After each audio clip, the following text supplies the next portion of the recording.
किस मामले को लेकर बुलाई है? देखिए, ये प्रेस कॉन्फ्रेंस मैंने एक बहुत महत्वपूर्ण मामले में बुलाई है, जो कि मुझे विश्वस्त सूत्रों से जानकारी मिली है। जो ओसवाल गन्ना किसानों के पैसे का जो संघर्ष चल रहा है, किसानों को अभी तक पैसा नहीं मिला है, उसमें कुछ पैसा उनके खातों में पहुंचा है जो चीनी बिकी थी। ये मुझे जानकारी मिली है कि जो प्रशासन ने 1,45,00,000 लगभग की उनकी जमीन नीलाम की है, मिल की जो प्रशासन के अंडर में है, उसकी नीलामी हुई है। और इससे पहले भी 2 तारीखें नीलामी की रखी गई थी, तो वो रद्द हो गई थी, उसमें नीलामी नहीं हो सकी। तीसरी बार में ये नीलामी हो पाई है। इस संबंध में इस नीलामी को रोकने के लिए, रद्द करने के लिए हमारे माननीय विधायक जी ने एक पत्र जारी किया है, और वो पत्र उन्होंने मंडल आयुक्त को दिया है कि ये नीलामी रद्द की जाए। आखिर हमारे माननीय विधायक जी इस नीलामी को क्यों रुकवाना चाहते हैं? और उन्होंने ये प्रशासन पे आरोप लगाया है कि ये कम पैसों में नीलामी हुई है, जबकि जमीन बहुत कीमती है और जमीन ज्यादा पैसों में नीलाम होनी चाहिए। उनको इतना इंटरेस्ट चीनी मिल के बारे में, चीनी मिल के लिए क्यों है? ये सवाल जनता भी जानना चाहती है, मैं भी जानना चाहती हूँ। और वो लगातार उनकी हमदर्दी चीनी मिल से क्यों बनी हुई है? कभी भी उन्होंने गन्ना किसानों के लिए एक चेहरा सामने रखते हैं। इससे पहले जो 1 साल पहले धरना हुआ था, जिसके ये गवाह बैठे हुए हैं, ब्रह्मानंद गंगवार बैठे हुए हैं, ये उस धरने में थे। उस धरने में विधायक जी ने उस आधार पे धरना खत्म करवाया था किसानों का कि हम एक कील बिकवा के भुगतान करवाएंगे। आज तो केवल नीलाम हुई है, कील बिकवाने का तो अभी लक्ष्य बहुत दूर है। लेकिन विधायक जी ने जाकर उसमें अपना आपत्ति पत्र दर्ज किया है कि ये नीलामी रद्द होनी चाहिए। यानी कि विधायक जी का ये प्रयास है कि किसानों को उनका पैसा नहीं मिलना चाहिए। आज मैं पूरे क्षेत्र के किसानों के सामने ये बात रख रही हूं कि ये दोहरे चरित्र को आप समझिए कि एक तरफ आपके सामने कहते हैं कि हम किसानों के साथ हैं, और उसके उपरांत चीनी मिल की जैसे तैसे नीलामी हुई है, कुछ भूमि की, बहुत थोड़ी भूमि की अभी नीलामी हुई है, कि उम्मीद जगी कि किसानों को उनका पैसा मिलेगा। किसानों का इतना लंबा संघर्ष रहा। मैं 9 दिन धरने पर बैठी हूं, और मैं 9 दिन नहीं, 9 रातें मैंने तहसील में गुजारी है। किसानों के लिए मेरा अपना पैसा नहीं है, लेकिन किसानों के साथ जो ये घोर अन्याय हो रहा है, ये नाइंसाफी उनके साथ हो रही है, उसको बराबर हमारे माननीय विधायक जी बल प्रदान कर रहे हैं। आप चीनी मिल की इतनी तरफदारी, इतनी पैरोकारी कर रहे हैं, आप लिखित में पैरोकारी कर रहे हैं। और इससे पहले धरने के दौरान भी आपने कहा था कि चीनी मिल को घाटा है, मगर आपको किसानों का घाटा नहीं दिखाई देता है, किसानों की समस्या नहीं दिखाई देती है। आप लगातार एक चीनी मिल के एक वकील की हैसियत से काम कर रहे हैं। आप उनका पक्ष रखने गए हैं, आपने जनता का पक्ष क्यों नहीं रखा? ये सवाल है आपके सामने। आपको इस विधानसभा की जनता ने आपको बनाया, विधायक चीनी मिल ने आपको विधायक नहीं बनाया। तो आज मैं नवाबगंज की जनता से ये कहना चाहती हूँ कि आपके साथ ये लगातार धोखा किया जा रहा है, और आप इस चीज को समझिए। लेकिन सुनीता गंगवार अपनी जगह पर, मैं इस जंग से हार नहीं मानी है, मैं इस जंग को बराबर लड़ रही हूँ और आपके हित में लड़ती रहूंगी। लेकिन मुझे असफल बनाने के लिए, यानी कि आपका पैसा रुक जाए, मुझे असफल नहीं बना सकते हैं, क्योंकि ये किसानों की लड़ाई है और किसानों का पैसा है, मेरा अपना निजी पैसा नहीं है।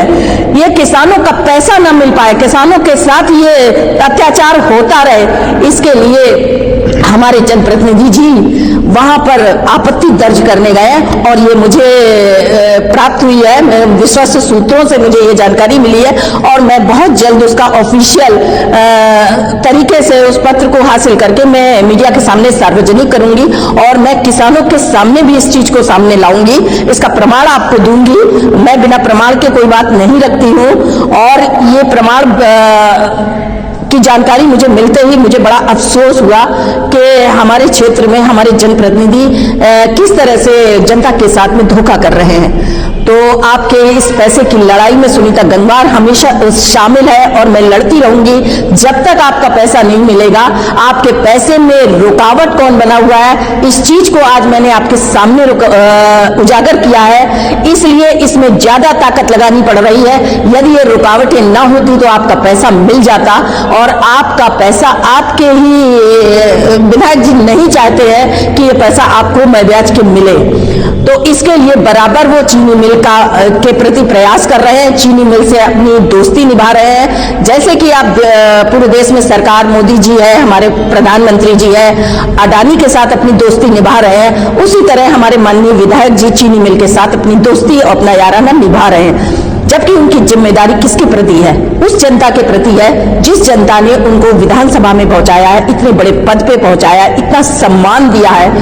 उनकी जो जिम्मेदारी है वो उस जनता के प्रति है, लेकिन वो उस जनता के प्रति अपनी जिम्मेदारी को के विपरीत काम कर रहे हैं और चीनी मिल को बराबर जो है उसका बचाव कर रहे हैं। तो आज मैं ये बात एक एक किसान से कहना चाहती हूँ, और 161 गांवों के लोग प्रभावित है, 161 गांवों के किसान प्रभावित है, उनका पैसा उन्हें नहीं मिल रहा, 2 साल से बकाया है और इस 2 साल से बकाए पैसे के लिए लगातार मैं संघर्ष कर रही हूँ। और मैं प्रशासन को ये फिर से चेतावनी देना चाहती हूँ कि अगर प्रशासन इस तरह की आपत्तियों से किसानों के पैसे में कोई रुकावट आती है तो मैं प्रशासन, क्योंकि मेरा धरना प्रशासन ने खत्म करवाया है और प्रशासन के लिखित आश्वासन पर मैंने धरना समाप्त किया था, ये धरना और ये जंग जारी है। जब भी जरूरत पड़ेगी तो ये किसान वापस तहसील में आएंगे और इस बार तहसील पूरी भर चुकी होगी, क्योंकि 161 गांवों के किसान जाग चुके हैं और उन्हें ये सच्चाई भी अब पता लग चुकी है